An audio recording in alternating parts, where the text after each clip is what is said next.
Out হয়ে Pathum নিসাঙ্কার জিহ্বায় কামড়। মায়ের দোয়া ক্রিকেট দল এই প্লেকার্ড নিয়ে গ্যালারিতে হাজির টাইগার সমর্থক। তবে সব সমালোচনার জবাব দিয়ে বাংলাদেশের দুর্দান্ত বোলিং।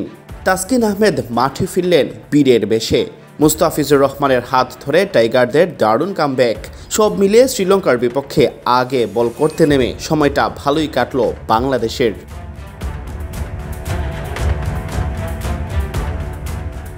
ডালাসে ম্যাচ শুরুর আগেই দুই দলের ভক্তরা ভিড় জমান। শুরুতে অবশ্য হাসি ফুটে শ্রীলঙ্কার সমর্থকদের মুখে।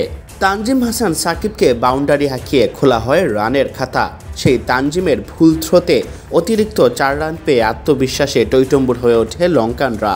তবে তৃতীয় ওভারে তাসকিন বল হাতে নিয়ে এনে দেন উইকেট। যদিও শ্রীলঙ্কা ক্রমাগত 4 হাঁকাতে থাকে তাসকিনকে, অনেকটা একই অভিজ্ঞতা হয় অভিজ্ঞ সাকিবেরও।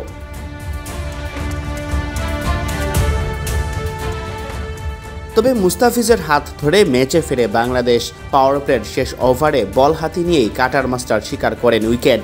কাটারের পাওয়ার দেখিয়ে সবচেয়ে গুরুত্বপূর্ণ উইকেটও তিনি এড়ে দেন। দলীয় 70 রানে ফিজের ভেলকিতে বোকা বনে অধিনায়ক নাজমুল হোসেন শান্তকে ক্যাচ তুলে দেন 28 বলে 47 রান করা ভয়ঙ্কর পাথুম নিসাঙ্কা। আর তাতে ম্যাচের নিয়ন্ত্রণ চলে আসে বাংলাদেশের হাতে।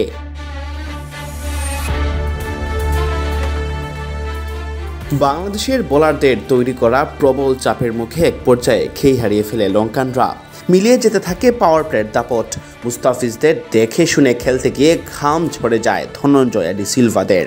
সুবিধা করতে পারেননি চারিত আসালঙ্কাও।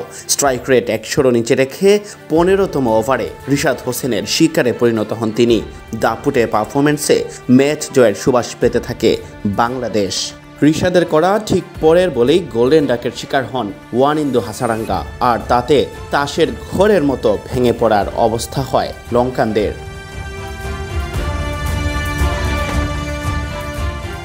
ইনিংসের বাকি অংশ চলতে থাকে বাঘেদের তাণ্ডব। আর তাই কাঙ্ক্ষিত পুঁজি ছাড়াই মাঠ ছাড়তে হয় শ্রীলঙ্কাকে।